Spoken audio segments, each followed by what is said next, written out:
All right. Good morning and welcome everybody to Fireside Chicago. We host fireside chats with prominent leaders from Chicago's business community. I'm your host, Tim Shum. I'm also the founder and president of my hourly recruitment firm, Lucas James Talent Partners. We're going to be live on Zoom hosting conversations and Q&A with all of the people that you can see on my screen right now every Tuesday and Thursday at 11:30 Central Standard Time for the foreseeable future. Before we get into our first guest, Troy Henikoff, I'm going to go over who we have on deck for April. Next Tuesday, Reed Lappin, founder, CEO of Vocal Interactive. We're going to be talking everything digital transformation. Jeff Rossett, who's the founder and CEO of Sales Assembly. We're going to be talking everything sales, pivoting your messaging, marketing integration. Then we have Matt Kunkel, co-founder and CEO of Logicate, one of Chicago's fastest growing B2B technology companies. Then David Loisel. David is a subject matter expert in everything human resources, talent acquisition, talent management. We're going to be talking jobs, unemployment, how to navigate and find your next opportunity amongst the COVID-19 mess. And then last but not least, Nick Moran, founder and general partner of his own venture capital firm, New Stack Ventures. He's also the founder and host of his own podcast centered around startup investing called The Full Ratchet. I'm going to introduce Troy Henikoff real quick and we'll get to the conversation with Troy. Troy is a managing director of his own venture capital firm, Math Venture Partners. He's also very integrated into a lot of organizations here in Chicago: Techstars Chicago, FireStarter Fund, Chicago Entrepreneurial Center. He's also a professor of entrepreneurship at Northwestern University's Kellogg School of Business. Prior to his career in venture capital and education, he was a serial entrepreneur in his own right, either the founder or founding team member, CEO of several companies, including but not limited to SurePayroll, OneWed.com, Jellyvision, amongst several others. Troy, thank you so much for joining our first show today, and welcome. How you doing today? Thanks. No, it's great to be here and doing well. Absolutely. So we've had a chance to kind of prep a little bit on Tuesday. I guess first, if you wouldn't mind, just for the folks that may not know about you as much, can you talk a little bit about how you started Math Venture Partners, some of the businesses that you and your partners and your team are involved with? Yeah, I'll roll back a little bit first, which is, I consider myself an entrepreneur first. So started a bunch of businesses. You mentioned SurePayroll being the most notable. And along the way, about 15 years ago, I got really interested in helping other entrepreneurs. And that manifested itself in a few different paths. One was angel investing, so directly investing my own money into these companies, and made 28 angel investments over time. Second was helping start an accelerator here in Chicago in 2010. 4 of us started what was called Accelerate Labs, which ultimately became Techstars Chicago. I ran that for 7 years. And then teaching, which started with the undergrads at Northwestern.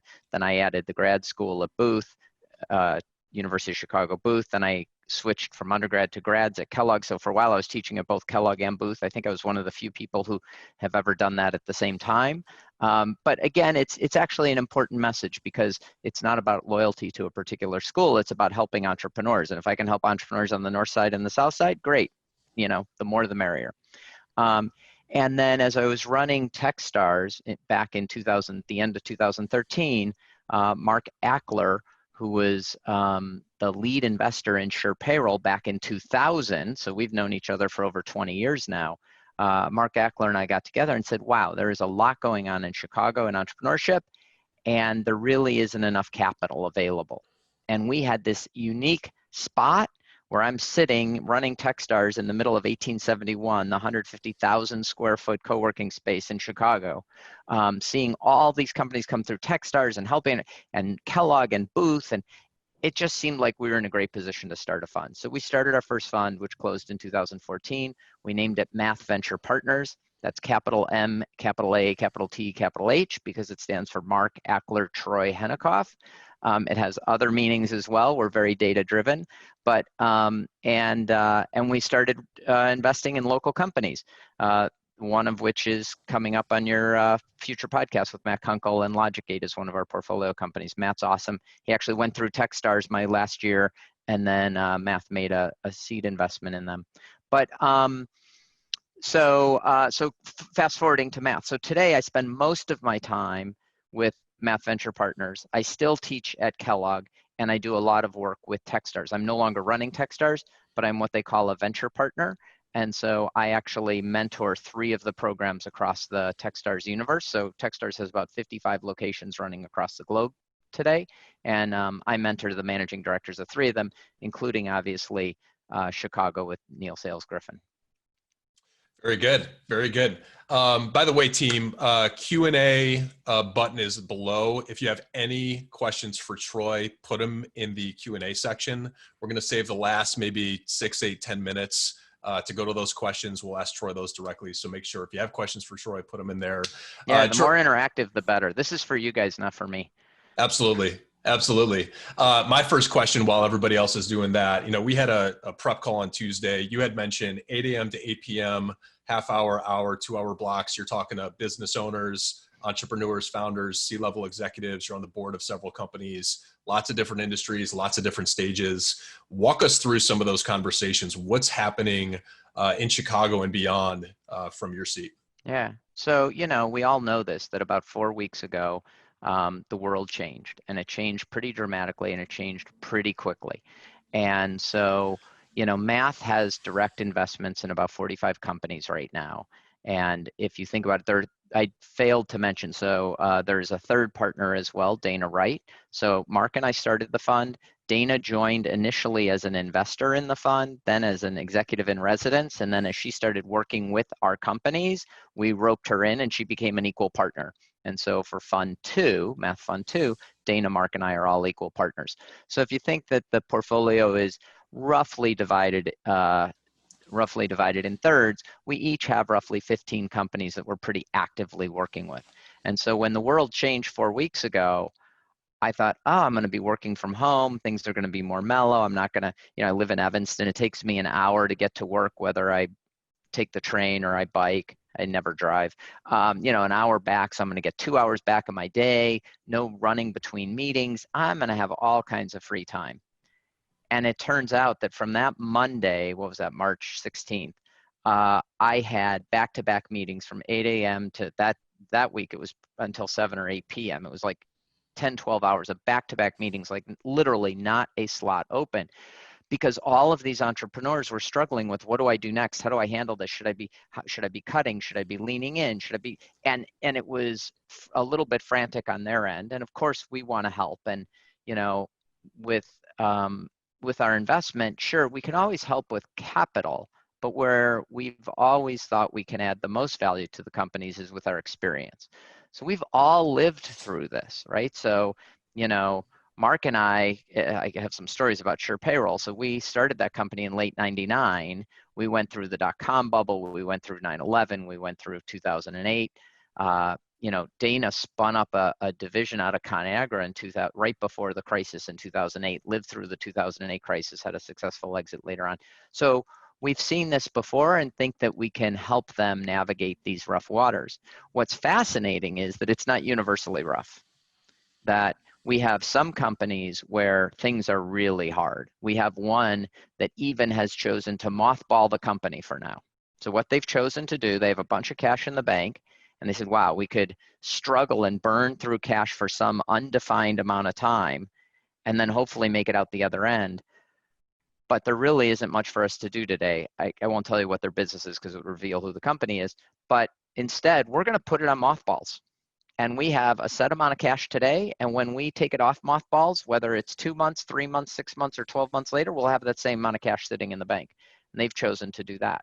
We have others who have pared way down and had cost-cutting measures from, reducing any expenses that are not necessary to cutting salaries to having to furlough or lay people off. I mean, all the stuff that you know about. We have some companies that are doing really well and actually much better than they were before. So think about companies that are in food service delivery infrastructure.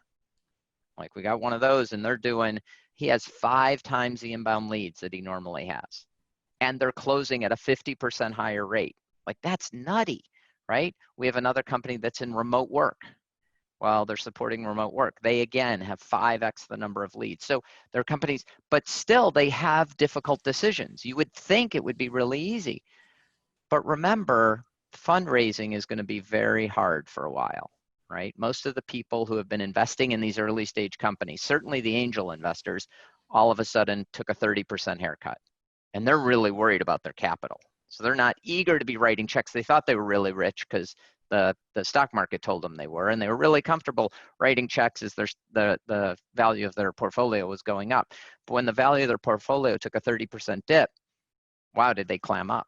So fundraising is going to be hard. So now you have this company that's doing well, all of a sudden has an opportunity to grow 5 times as fast, but growth in most cases takes capital, right? In this particular case, they need implementation people to help with the implementation. They have to pay commissions to the sales reps. They have, right, there is a cost to it. It's actually cheaper than it was last month, a month ago, but it still is a cost to it. And so they're weighing, how much should we lean in? How many additional people should we hire? How much should we increase our burn? Because that's going to shorten the time we have until we have to raise money. And what if the markets haven't opened up yet? So great, we've got all this growth, but if we run out of capital and we need capital to run, we're going to be in real trouble. And so universally, the default, without knowing anything else about the business, is we're trying to get all of our companies to scramble to the point where they're in control of their own destiny. Because if you can be cash flow positive in these times, you are in control. And I believe that most of our companies, and most companies, not just uniquely to math, that have real business models, that have real revenue and happy customers, are going to do fine at the back end of this, right? The economy is going to get going again. Some things will be forever different. I think commercial office space will be forever different. Potentially bars and restaurants are going to be different, at least for a while. But if you get there, you're going to take off again and you're going to be fine. But you have to get there. You can't burn all of your fuel and be only halfway through the tunnel. And so there's this very difficult balance of, especially for the companies that are seeing the opportunity. So let's say you're talking to 10 different companies. I'm sure it's more than that, but they're all at different stages. They all have different things going on. You mentioned companies that are increasing during this time, but it's affecting most of us in a negative kind of fashion. Is like what's your format? What's your template? What's your playbook? Are there like certain things that you look at each business to check off from a finance, a sales, a people lens? Like walk us through when you're evaluating and before you give the advice to some of these CEOs, what are you looking at in their business? Yeah, so each business is unique. And I'm going to take a couple of different passes at this. The first thing, when everything started to change 4 weeks ago, the first thing was take care of your people. Absolutely take care of your people. And what that meant was if there's any way possible, get them to work from home. Get them set up with the equipment they need to be able to safely work from home and to be able to do their job without putting themselves at risk. So people were number one. Then the second thing was figure out what your cash position is, because cash is your safety net. Cash is your buffer. Again, if you have enough cash to get through this, I believe you're going to do well in general. And there are only 3 levers you have with cash, right? The 3 levers are revenue from customers, outside capital, and we can talk about PPP if you'd like in the SBA program, but that or investment, and cutting expenses. You either get more capital in the top or you spend less on the bottom. That's it. And there are only 2 ways really to get more capital, right? You get an investment or a grant in, or you sell more product. And so it was really hard in that next, we got people covered in the first, I'd say 2 to 3 days. And then it got really hard when we had to make some difficult decisions about cash, because everybody's cash position is different. As I said, even the companies that were growing really quickly had an issue with cash. How much should I spend? How much should I lean into growth? How much shouldn't I? Should I pull back? How much? And so it was definitely interesting. An interesting thing I observed, though, was not only did the companies come from different categories in terms of are they growing? We had some that were level, or are they going down? But also the stage of the company. So some early stage companies. So picture you have a startup you're building some technology, you're expecting to get a couple beta customers, but your plan calls for real revenue 12 months from now. You're on the same plan, You're right? good. Nothing Yeah. changes, right? Your revenue might be a little less than you thought, but instead of 2,000 a month, it's 1,000 a month. It's not that material. And so those earliest stage companies seem to be doing okay. Now they are worried about fundraising and they're worried about their future. And the companies that are much more mature and have a strong balance sheet. So we have a few companies in our portfolio that have raised literally tens of millions of dollars in the last 6 months. They're generally okay too, because they have a war chest of cash.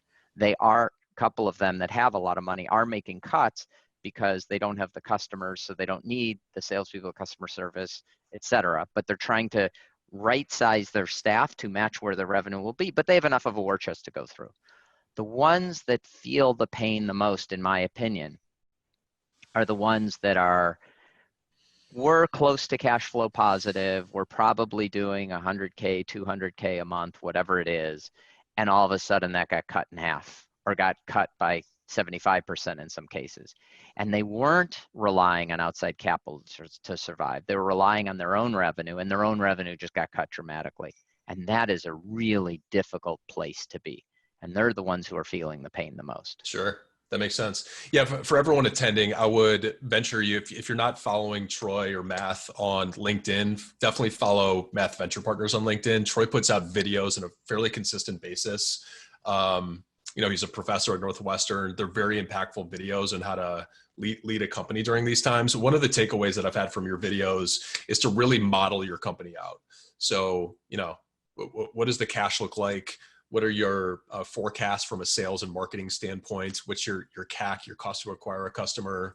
I would imagine that everything that was done up until this point had to get thrown out the window. How should companies be really modeling the next 6, 12, 18, 24 months, throwing a layer of risk and conservatism in there, given the uncertainty?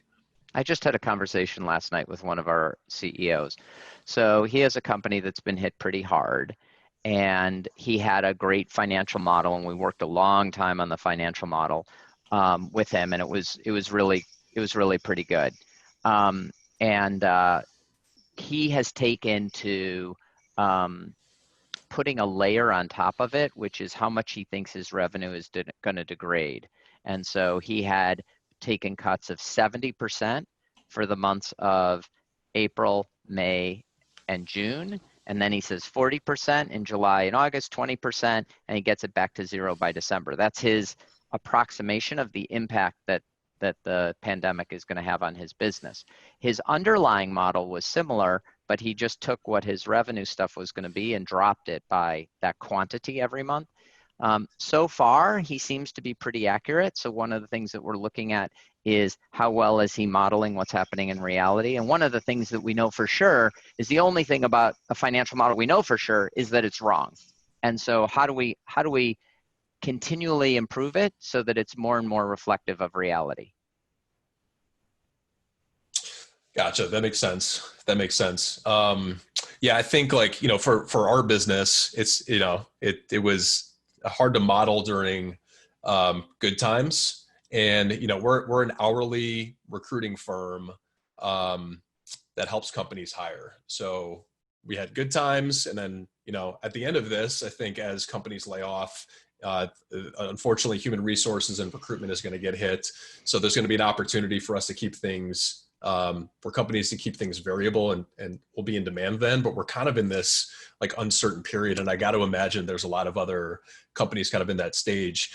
For me, the SBA and a lot of the nuances of the CARES Act are going to help us immensely. And that's going to impact the model pretty immensely. I get the sense, I'd love to hear your take. I just feel like the government moved pretty quick with the stimulus actions, as quick as they could. I personally give them a lot of credit. I think they tossed a lot of money at this thing with a lot of, with not a lot of restrictions. But I don't know if it'll be enough. And I don't know if they see that either. How is the CARES Act PPP affecting maybe some of the venture-backed technology companies that you're involved with?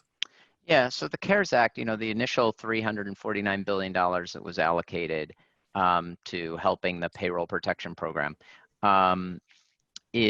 seems to be rolling out. It was slow initially.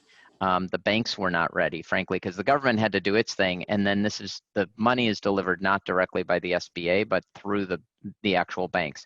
And so initially they were not ready. They were all supposed to be up last Friday, and only one or two of the major banks was up last Friday. The rest weren't. I've been hearing lots of horror stories from people, because it's easiest, by the way, for those of you who are listening, if you have an existing banking relationship, if you have an existing loan, especially if you apply through that bank. You only get to apply once. So you can't apply to multiple banks. The SBA doesn't have time to be figuring out, did I allocate you or not? You're only allowed to apply once. So who do you have the strongest relationship with? And if your bank wasn't up and ready to accept applications initially, that was really frustrating for a lot of people. That part seems to have calmed down. The SBA has also broadened the number of avenues. So I know Lendio is now accepting applications. There are a couple of people like that are accepting applications, and they're trying to give you more avenues to come in. They were talking about maybe even PayPal. So the $349 billion, it's first come, first served. There was some fear that the $349 billion would run out. There was supposed to be a vote in Congress today about allocating another $250 billion to the CARES Act for this PPP. So that would be great to see more. So the idea behind the whole thing was, listen, we as government, and I'll use government generically, are going to have to support these people, whether we support them through unemployment and unemployment insurance, or at the end of the day, we're going to have to support them. So wouldn't it be better if we did it by helping them keep their jobs than by paying them when they're on unemployment? Because if they keep their jobs, it's better for the companies, it's better for the employees, it looks better for the economy. There are a whole bunch of reasons. And so that's why they're doing, my opinion of why they're doing this. Now, there was a very controversial clause in the SBA loan program referring to affiliates. And the SBA loan program is designed for companies that have fewer than 500 employees. I put an asterisk next to that because depending on your category, so if you are a chain of restaurants, it's 500 employees per location. There's some details about that, but in general, for the kinds of companies we deal with, technology companies, it's 500 employees or less. But they wanted to make sure that they weren't funding divisions of big companies. And so they have this notion of, well, 500 employees counted between you and your affiliates. And affiliates were defined as, if anybody owned more than 50% of you, then anybody else that they own more than 50% of gets counted in that. But there were also some control provisions. And so what happened for venture-backed companies, if I had taken an investment from if I as an entrepreneur had taken an investment from a VC, and that VC had control provisions over ordinary business operations, we're not saying they have blocking rights to sell the company, that's not ordinary business operations. But if they could set salaries, if they could do hiring and firing, even if they just had blocking rights on those things, they were deemed to be an affiliate. And if they had the similar stuff with other investments they had made, I would have to count all my employees and all of those employees together. Mm-hmm. And if that was over 500, I was not allowed to apply for the PPP. And so there's been a lot of interpretation of this. There's been a lot of scrambling. And what's been happening, and what the SBA came out and said is totally fine, is if your investor relinquishes those blocking rights with a side letter, it's fairly easy, your lawyer can do it quickly, then they no longer are an affiliate and you are free to apply to the SBA. And so the lawyers are ridiculously busy right now trying to figure out which companies have this situation, which don't. By the way, for people listening, if you've taken money from an investor in the form of a SAFE or convertible note, there typically are no control provisions at all over day-to-day. Those are just loans, and so you don't have to worry about it at all. It's equity investment, and it's in the section of your investment or in your term sheet called protective provisions, where many times there will be some provisions. So I have personally signed off on at least 5 in the last week where we are relinquishing a protective provision that was in there that, you know, it wasn't a big deal, but we don't need that. And then that company qualifies for the SBA's PPP program. And I think it's really important because without doing that, that company would have laid off a bunch of people who would have gone on unemployment, who would have been in a difficult situation. In order for the company to get the cash from PPP, they have to maintain to get the cash from PPP without having to repay it. They would have to retain those employees for a period of time. And this is to try to get them through that dip. Now, whether that period of time to the end of June is long enough, whether we need to have more of it, none of us know. Yeah, I appreciate you going through that, because it's I got my application in a week ago. There was a lot of changes kind of throughout that process. So it's good to get your perspective for the technology companies that are out there. Let's move over to the Q&A for the last 8 or 10 minutes of this. Troy, we have 4 questions, I believe. I'm going to try to get to all of them. First question from David Fox. What's up, Dave? What areas do you think will emerge as attractive investment opportunities from shifting corporate and consumer behaviors post-COVID-19? Yeah, so as an investor, we're thinking about this all the time. So I'll give you a contra example. And one contra example, I think, is commercial real estate. Not that we ever invested in commercial real estate, but we did look at a bunch of investments around software to help manage commercial real estate. The world of commercial real estate has changed, right? So, we had companies that had 100 people in an office in downtown Chicago on March 13th. And on March 16th, they had 0. And they figured out how to operate and how to work well. And all of a sudden, they realized the value of that property, that rent that they're paying every month, probably is less than they thought it was. And so when they start expanding, when they start thinking about options, the value of commercial real estate is going down. And so things around that space are probably going down as well, right? There are a bunch of obvious things like food delivery. And when I say food delivery, I'm going to use a story of a company that's in Techstars right now, in Techstars Chicago. So it's all kinds of food delivery. It's the Instacarts, it's the Grubhubs, it's all of those, right? All that infrastructure.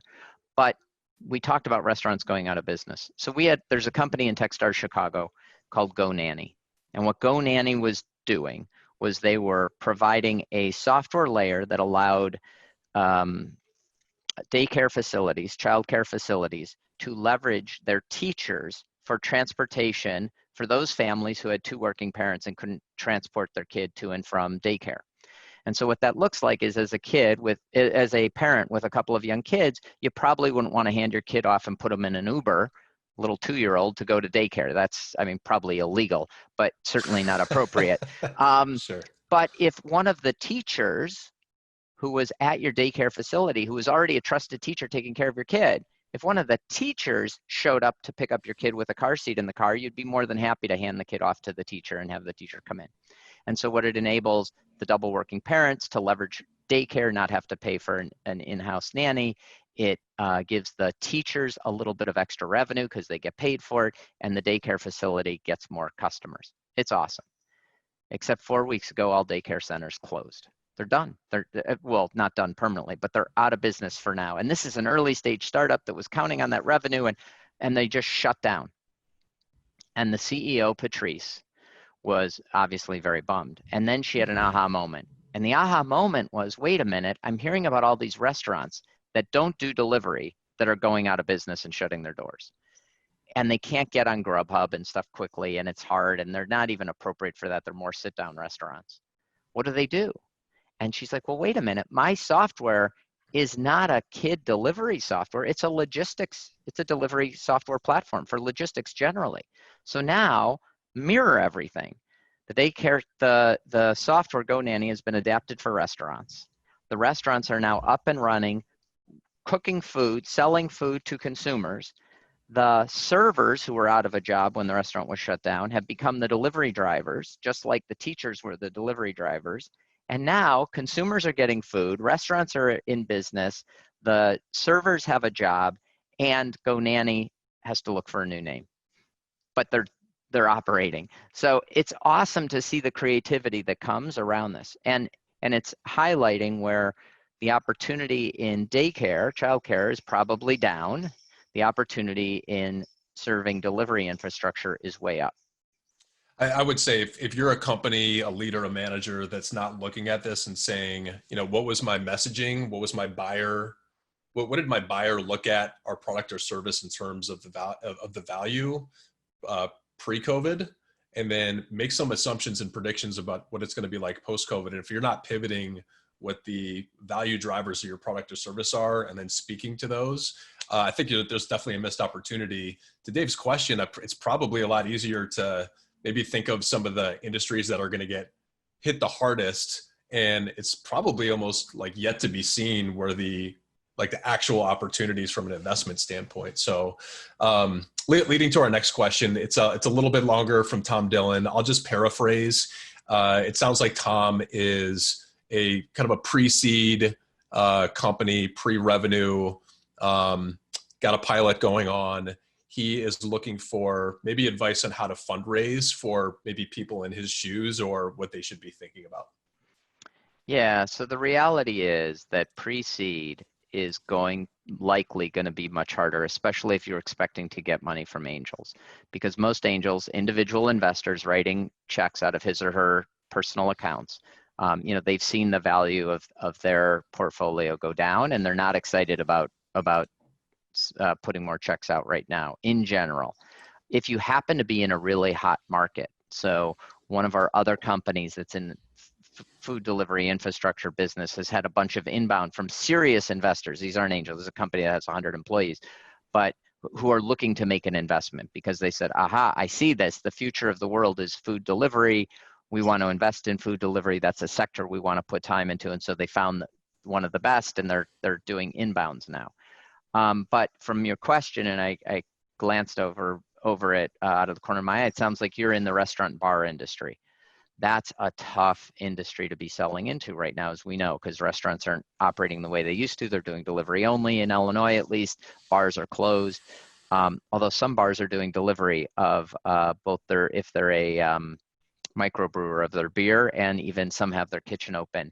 And one of our companies, Second Kitchen, which is in that bar restaurant space, has pivoted their application from delivering food to the customers in the bars to allowing the bars to use the platform to deliver food and beer to their customers remotely. Kind of interesting. But so it's going to be hard in the next month or two. I think that you're going to see happen is you're going to see a lot of these companies that were expecting to raise pre-seed and start to take off are going to hunker down a little bit. And they're going to continue to be funded, either self-funded or maybe small friends and family.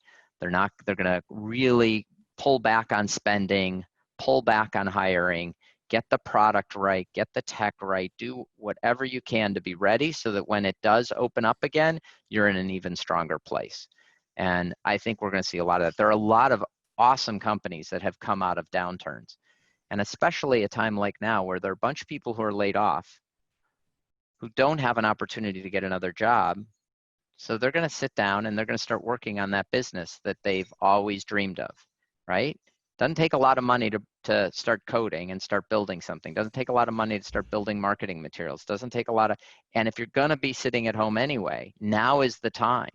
Take that, you only have two super valuable resources, time and money. Take the time that you have, because you don't have an opportunity cost, and put it into your dream. And if you think about it, there are some amazing companies that came out of it, that have come out of downturns, going all the way back to Microsoft in the 80s when, inflation was at 17% and the market was, that's when Microsoft was started, right?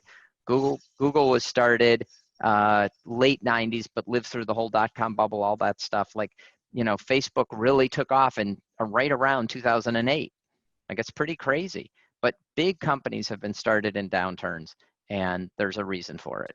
Uber, Airbnb, for sure. I think it's a good message. Last question, Troy, we'll let you go. I think, if you put yourself in the shoes of everyone, whether it's an early stage entrepreneur looking to raise capital, someone that got laid off, maybe someone that's graduated in 2010, 11, 12, that's all they've experienced is a 10-year bull run. There's got to be a lot of uncertainty, sleepless nights, thinking about scarcity, fear. What advice, just given that you've been through recessionary times before, would you give those people in terms of how they should be looking at this, whether it's short term or medium term before we get out of this thing? Yeah, it's going to be hard. So, in 2000, for those of you who don't remember, 2000, when the original bubble burst, I was on Sand Hill Road raising money for Sure Payroll the week the bubble burst. And so while we thought we were going to have an easy time. And we had all these meetings set up on Monday, for the week. On Monday, they were taking them. On Tuesday, they were distracted and looking at their phones while they were in the meeting. Wednesday, they were starting canceling. By Friday, we had no meetings. And that was because the market had imploded. All the investors were trying to take care of their own companies, scrambling, didn't know what was going to happen, thought the world was coming to an end. It took us 8 months to get that round closed. That was April of 2000. We didn't close the round until January 6, 2001. It takes time. And what we had to do in that time period, we had to pull back spending. The founders went to 0 salaries. I mean, we had to be really, really scrappy. We went into what we called cockroach mode, right? Cockroaches can live forever and they can live through anything. We went to cockroach mode for a little while because that's what we needed to do to get far enough through that we started to see the light. And then we saw the light. We raised our first round. And we started taking off, and then 9 months later, airplanes flew into buildings, and it looked like the business world was coming to an end again. And September 11th, I will never forget, we actually were 9th floor office. We had a good view, and all of a sudden, the skies that used to be filled with planes going into O'Hare, and you could see it done. It was eerie. And we didn't go into quite cockroach mode, but we definitely pulled back and conserved, and then stuff came back again. And 2008 happened and there was another dip and it came back again. And it's going to dip and it's going to come back again. The question is, how low is the dip and how long? And you have to put yourself in a position where you can survive that.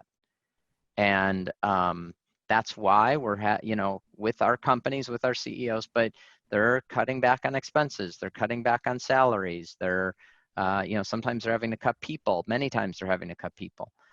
But what's happening, and what's interesting is I'm seeing, so a CEO who I talked to 2 days ago had made an announcement that they were cutting back. And in their case, they chose to cut back salaries pretty dramatically and not cut people. And the CEO and the co-founder stood up and said, we're cutting our salaries 45%. Depending on where people were in the salary hierarchy, how much they made, we're asking everybody to cut between 25 and 10%. The lower workers, the smaller amount, the higher paid more. And it was hard at first and people were nervous. But by the time that day had ended, the CEO had emails from about a third of the company thanking him, saying, I'm so grateful that I still have my job. I'm so excited for what we're building. We're all in this together. And it's really great to know that it's being led by you from the front.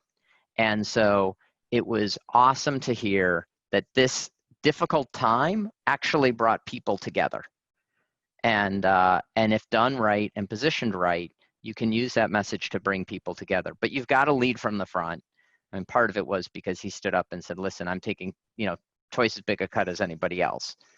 And I think it's a time when people will band together, work together, and create some awesome, awesome things. Very well said. Yeah, you'll get through it. If I'm sure people have dealt with some adversity, whether large or small in their personal lives, there's a light at the end of the tunnel. Economies happen, gone through this before. We'll get out on the other side. Troy, thank you so much for carving out some time for us today. Much appreciated. Check out Troy on LinkedIn. Check out Math Venture Partners on their website. Yeah, much appreciated. Well, I know we went over a little bit. We'll let you get to lunch. All right. And all the videos that you referred to, we do post them on LinkedIn. They're also permanently on the Math website, on the blog. So if you go to the blog, you may have to scroll through a little bit. If anybody wants to reach me, it's just troy@mathventurepartners.com, and I'm happy to send you links to all of that stuff. Thank you so much. All right, Troy, have a good rest of the day. All right, attendees, take care. Have a good rest of the day and the rest of the week. Bye. Bye-bye.